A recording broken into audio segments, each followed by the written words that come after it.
नमस्कार, मैं हूं पीएस त्रिपाठी और आप देखना शुरू कर चुके हैं हमारा विशेष कार्यक्रम सितारे हमारे। आप सभी दर्शकों का इस कार्यक्रम में स्वागत है। दोस्तों, आज बात करेंगे आज के पंचांग की, व्रत त्योहार की, साथ ही हम आपको आपका राशिफल भी बताएंगे। उसके अलावा आज चर्चा करेंगे अनुशासिते नैनम अनुशासनः, मतलब आत्मानुशासन कैसे करें और आत्मानुशासन के क्या परिणाम हैं। ज्योतिष में आत्मानुशासन को कैसे देख सकते हैं और किस प्रकार से अपने जीवन में आत्मानुशासन का अध्यारोप करके अपने जीवन में सफलता पा सकते हैं, इस पर विस्तार से चर्चा होगी। इसके अलावा आपके फोन कॉल्स होंगे, आप सीधे फोन करके अपने प्रश्न पूछ सकते हैं। हमारा फोन नंबर है 07714008877। आपसे आधे घंटे तक लगातार ये फोन लाइन खुल रहेगी और हमें आपके फोन का इंतजार रहेगा। तो चलिए कार्यक्रम की शुरुआत करते और जानते हैं आज का पंचांग। आज शुभ संवत 2080 शक 1945 सूर्य उत्तरायण का ज्येष्ठ महीने के शुक्ल पक्ष की चतुर्दशी तिथि और दिन शनिवार। चतुर्दशी दिन को 11:16 तक, विशाखा नक्षत्र रात्रि में 1:55 तक। आज चंद्रमा वृश्चिक राशि में होंगे। आज का राहु काल 8:42 से 10:22 तक होगा। तो दोस्तों, ये तो था पंचांग और एक छोटी सी सूचना। हमारे बहुत सारे दर्शक जो मुझसे सीधे बात करना चाहते हो, अपनी प्रॉब्लम शेयर करना चाहते हो, उनके लिए मेरा मोबाइल नंबर है 9893363928। दूसरा मोबाइल नंबर है 9753039055। इसके अलावा pstripathi9@gmail.com इस ईमेल आईडी पर भी आप जन्म तारीख, जन्म समय, जन्म स्थान लिख करके अपना प्रश्न भेज सकते हैं और अपने प्रश्न का जवाब पा सकते हैं। चलिए, तो सूचना भाई समाप्त। मतलब की बात करें, अनुशासिते नैनम अर्थात स्वयं का स्वयं पर अनुशासन, अनुशासन कहलाता है। स्वयं का स्वयं पर शासन अनुशासन कहलाता है और प्रत्येक के जीवन में अनुशासन का अपना एक महत्व है। अनुशासन से धैर्य और समझदारी का विकास होता है। समय पर सही निर्णय लेने की क्षमता बढ़ती है। इससे कार्य क्षमता का विकास होता है और व्यक्ति के नेतृत्व की शक्ति जागृत होने लगती है। अनुशासन और अभ्यास से ही आपके अंदर आत्मविश्वास पैदा होता है। अनुशासन हमारे चरित्र और व्यक्तित्व के निर्माण में सबसे अहम भूमिका निभाता है। अनुशासन ही सफलता की चाबी है। मनुष्य एक सामाजिक प्राणी है और किसी समाज के निर्माण में अनुशासन की अपनी एक भूमिका होती है। अनुशासन ही मनुष्य को श्रेष्ठता प्रदान करता है तथा उसे समाज में बेहतर स्थान दिलाने में सहायता करता है। नियमानुसार जीवन में प्रत्येक कार्य करना, जीवन को अनुशासन में रखना, अनुशासन से दैनिक जीवन में व्यवस्थाएं आती हैं। और अनुशासन को किसी व्यक्ति के जीवन में कैसे देखा जा सकता है ज्योतिष के द्वारा, इसे आप समझने की कोशिश करते हैं। अनुशासन के लिए 3 चीज़ों की बड़ी महत्ता है। एक आपका शरीर, दूसरा आपका मन, तीसरा अवसर और चौथा लाभ। तो दैनिक जनकुंडली में हम देखें तो लग्न, तीसरे भाग्य स्थान और 11वें स्थान का विश्लेषण करा लेना चाहिए। लग्न से आप शरीर और ओवरऑल देखते हैं, तीसरे स्थान से मन देखते हैं, भाग्य स्थान से अवसर देखते हैं, आध्यात्मिकता, एकाग्रता देखते हैं और 11वें स्थान से आपके जीवन में अनुशासन देखते हैं। इसका मतलब ये हुआ कि किसी भी काल पुरुष की कुंडली में अनुशासन का स्वामी शनि होता है। इसका मतलब यदि आपकी जन्म कुंडली में लग्न, तीसरे या भाग्य स्थान में राहु जैसे प्रबल ग्रह बैठे हो या इन स्थानों के स्वामी 6ठे, 8वें, 12वें बैठ जाए और पाप ग्रहों से आक्रांत हो जाए, इसी तरह से एकादशेष 6ठे, 8वें, 12वें बैठ जाए, पाप ग्रहों से आक्रांत हो जाए, तो ऐसी स्थिति में आपके जीवन में अनुशासन नहीं रहता। तो अनुशासन रखने के लिए क्या करें? तो आपकी जन्म कुंडली के 11वें भाव का अच्छे से विश्लेषण कराएं और अगर 11वें भाव का स्वामी या 11वां भाव पाप ग्रहों से आक्रांत हो जाए, 6ठे, 8वें, 12वें बैठ जाए, तो उसकी ग्रह शांति करानी चाहिए। अदरवाइज सभी लोग शनि की पूजा करके अपने जीवन में अनुशासन और अपने जीवन में सिद्धि देख सकते हैं। क्या करना चाहिए?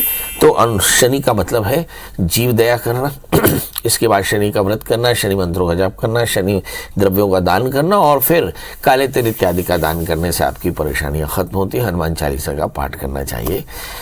तो आपके समझ में आ गया कि जीवन में अनुशासन बड़ा महत्वपूर्ण है और अनुशासन के लिए शनि की पूजा करना बहुत अनिवार्य होती है। अब हमारे साथ कॉलर्स के जुड़ने का सिलसिला शुरू हो चुका है। हमारे साथ पहली कॉलर है अर्चना जी। अर्चना जी, आपका बहुत बहुत स्वागत। बताइए क्या जानना चाहती हैं?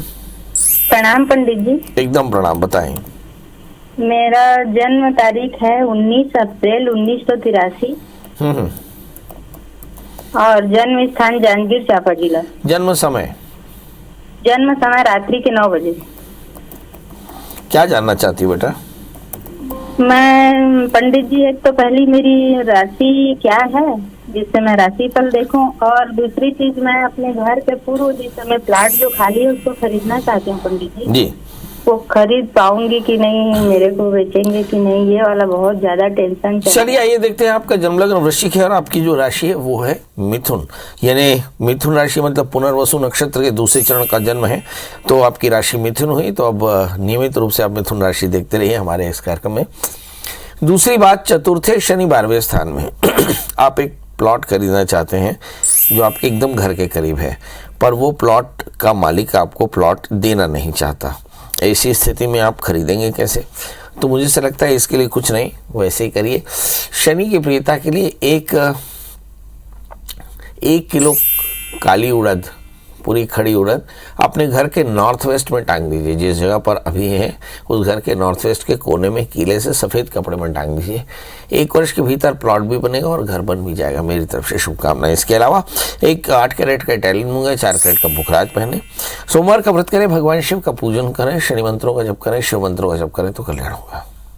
निशा जी है, निशा जी आपका बहुत बहुत स्वागत। बताइए क्या जानना चाहते हैं?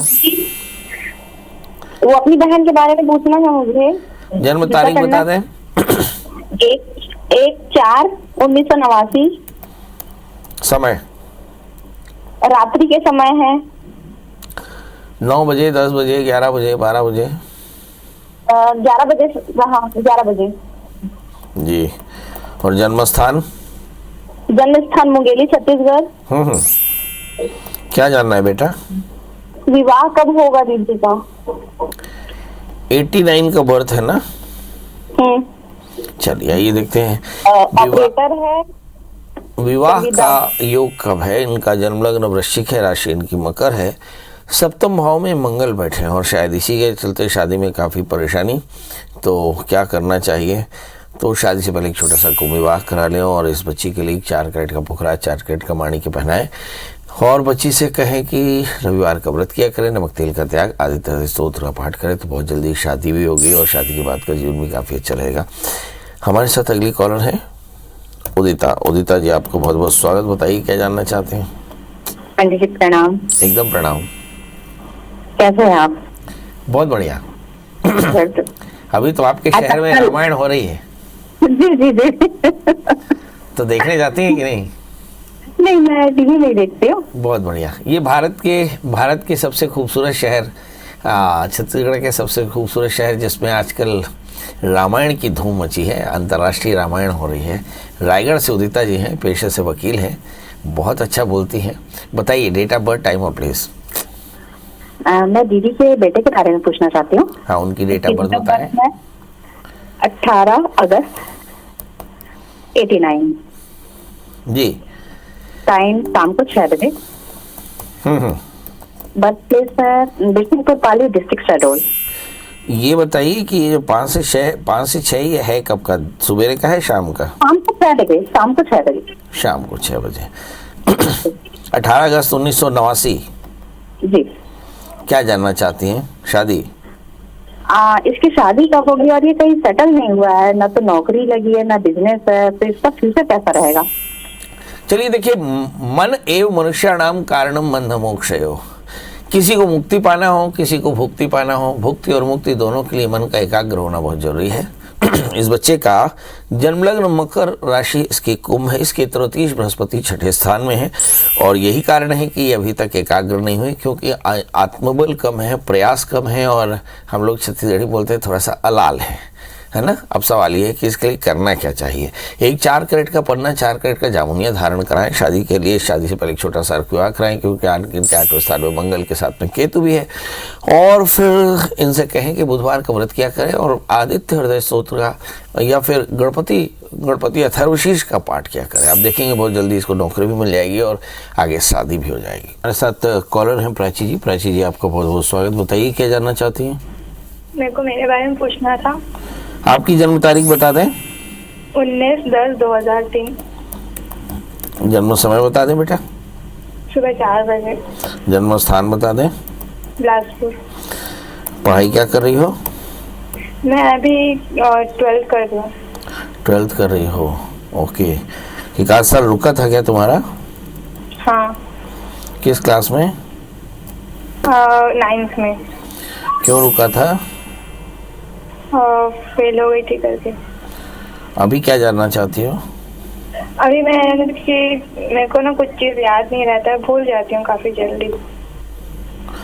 आपकी शुक्र की अंतर्दशा चल रही है, बुध में शुक्र का अंतर है और शुक्र आपके धनस्थान में यानी मारक भाव में बैठा है। ऐसी स्थिति में हम देखते हैं कि लगातार तनाव काफ़ी ज़्यादा बढ़ा होता है। इसके चलते मतलब कि कोई बात याद नहीं रहती, काम में मन नहीं लगता, वजन बढ़ना, बालों का गिरना, नींद का कम आना, लगातार तनाव महसूस करना और अनेकाग्रता होना, ये शुक्र की दशा के लक्षण हैं। ये सारे लक्षण आपको दिखाई पड़ रहे हैं क्योंकि आपका जन्म लग्न कन्या है और राशि आपकी कर्क है। और ऐसी स्थिति में लगातार आप जब तनाव महसूस कर रहे हो तो पहली बात तो ये कि आप थोड़ा सा वर्कआउट करें, दूसरा आहार का संयम रखें, तीसरा रात में जल्दी सो जाएं, चौथा आप अपने बालों को अच्छे से बांध कर रखें और पांचवा आप चित्त को एकाग्र रखने के लिए लगातार अपने आप को बिजी रखें।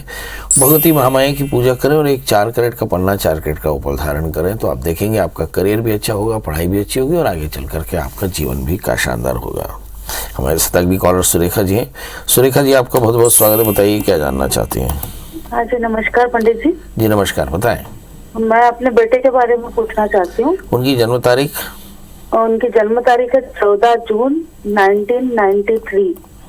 14 जून 1993। हाँ जी। जन्म समय? शाम को 7:20। जन्म स्थान? भोपाल। क्या जानना चाहती हैं? मेरा बेटा बहू दोनों बेंगलोर में जॉब कर रहे हैं और 2 साल हो गए उनकी शादी को। मैं बेटे का ऑफिस आईटी कंपनी में, उसका फ्यूचर ऑफिस का और उनके वर्तमान और भविष्य का संतति के बारे में भी जानना चाहती हूँ और उपाय। चलिए आइए देखते हैं इस बच्चे का शुक्र की महादशा में बुध का अंतर शुरू हो चुका है। 2022 से बुध की अंतरदशा चलती है। जब कभी किसी की बुध की अंतरदशा चले तो मान लेना चाहिए वो अपने एकाग्रता की चरम स्थिति पर है। चूंकि बुध सप्तमी शुक्र स्वग्रही है इसलिए ये और इनकी वाइफ दोनों की मैरिटल कंडीशन अच्छी है। तीसरे स्थान में शनि है, थोड़ा सा एरोगेंस जरूर हो सकता है मगर रिश्ता काफ़ी अच्छा है। दूसरा प्रश्न, करियर कैसा रहेगा? तो आने वाले 1 वर्ष के भीतर में करियर में शानदार जंप मिलने वाला है। नंबर 4, भविष्य कैसा रहेगा? तो ओवरऑल हम देखते हैं कि शुक्र की महादशा बीत जाने का मतलब यह है कि आपके बच्चे की भाग्येश की दशा शुरू होगी और आगे चल करके लगातार ग्रोथ की स्थिति आपको दिखाई पड़ेगी। अब सवाल यह है कि क्या कुछ करना चाहिए। जी, एक 4 कैरेट का पुखराज, एक 4 कैरेट का माणिक्य आप अपने बेटे को पहनाएं और मुझे से लगता है 4 कैरेट का पन्ना और 4 कैरेट का उपल आप अपनी बहू को पहनाएं तो काफ़ी अच्छा रहेगा। चलिए अब इसी के साथ आपसे विदा लेते हैं। तो अब आपके मन में भी सुरेखा जी की तरह ढेर सारे सवाल हो सकते हैं। अब आपको गूगल में सर्च करना होगा प्रिया शरण त्रिपाठी, पंडित जी का नंबर हासिल करना होगा और फिर डेट ऑफ बर्थ, टाइम और प्लेस डाल करके मैसेज करना होगा। हमें आपके फ़ोन का मैसेज का इंतजार होगा। दोस्तों, कल हम फिर मिलेंगे किसी नए विषय के साथ। तब तक मुझे दीजिए इजाज़त। नमस्कार।